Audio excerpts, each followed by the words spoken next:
Political Maxims. Section 1. Government. This great man fought against tyranny. He established the liberty of his country. His memory will always be dear to the French people, as it will be to all freemen of the two worlds. Napoleon Bonaparte, February 9th, 1800. The end of government. The aggregate happiness of society, which is best promoted by the practice of a virtuous policy, is or ought to be the end of all government. Influence is not government. Let us have a government by which our lives, liberties, and properties will be secured. Political infallibility. If any power on earth could, or the great power above would, erect a standard of infallibility in political opinions, there is no being that inhabits the terrestrial globe that would resort to it with more eagerness than myself, so long as I remain a servant of the public.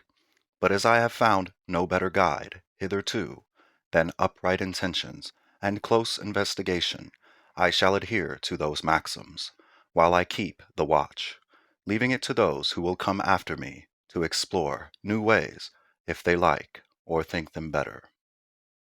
The right of a nation to establish its own government. My politics are plain and simple.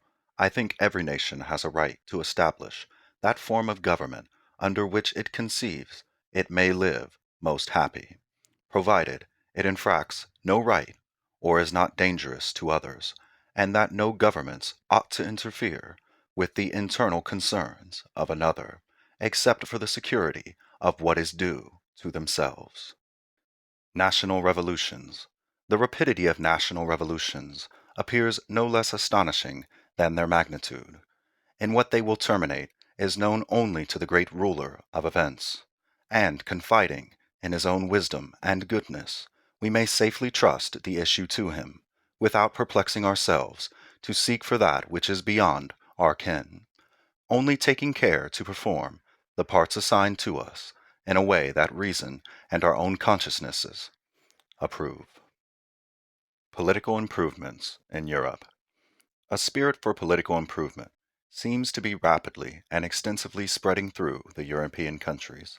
I shall rejoice in seeing the condition of the human race happier than ever it has hitherto been, but I shall be sorry to see that those who are for prematurely accelerating those improvements were making more haste than good speed in their innovations.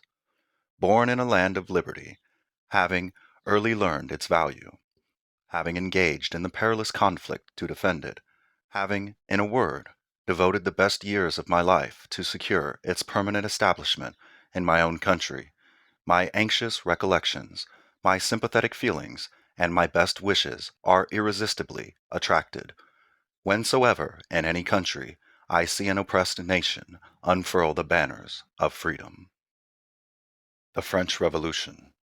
My greatest fear has been that the nation would not be sufficiently cool and moderate in making arrangements for the security of that liberty of which it seems to be possessed.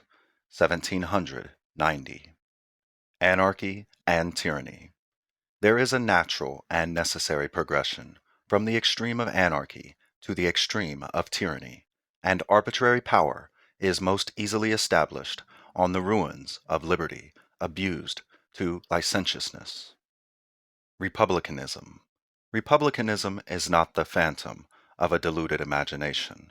On the contrary, laws under no form of government are better supported, liberty and property better secured, or happiness more effectually dispensed to mankind. The government of the United States. That the government, though not actually perfect, is one of the best in the world, I have little doubt. Democracy. It is among the evils, and perhaps not the smallest, of democratical governments that the people must feel before they will see. When this happens, they are roused to action. Hence it is that those kinds of government are so slow. Evils of democracy. It is one of the evils of democratical governments that the people, not always seeing, and frequently misled, must often feel before they can act right, but then evils of this nature seldom fail to work their own cure. Monarchy.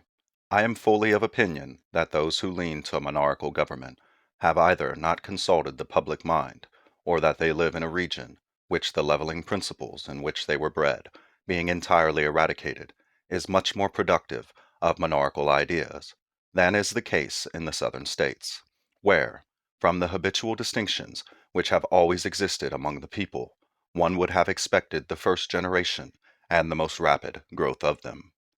I am told that even respectable characters speak of a monarchical form of government without horror. From thinking proceeds speaking, thence to acting is often but a single step. But how irrevocable and tremendous! What a triumph for our enemies to verify their predictions! What a triumph for the advocates of despotism to find that we are incapable of governing ourselves, and that systems founded on the basis of equal liberty are merely ideal and fallacious. 1786. It is a little strange that the men of large property in the South should be more afraid that the Constitution will produce an aristocracy or a monarchy than the genuine democratical people of the East. 1788. Nobility and Knighthood. It appears to be incompatible with the principles of our national Constitution to admit the introduction of any kind of nobility, knighthood, or distinctions of a similar nature amongst the citizens of our Republic. Heraldry and Republicanism. It is far from my design to intimate an opinion that heraldry, coat armor, etc., might not be rendered conducive to public and private uses with us, or that they can have any tendency unfriendly to the purest spirit of republicanism. On the contrary, a different conclusion is deducible from the practice of Congress and the states, all of which have established some kind of armorial devices to authenticate their official instruments. End of Part 1 of Political Maxims, Section 1 on Government.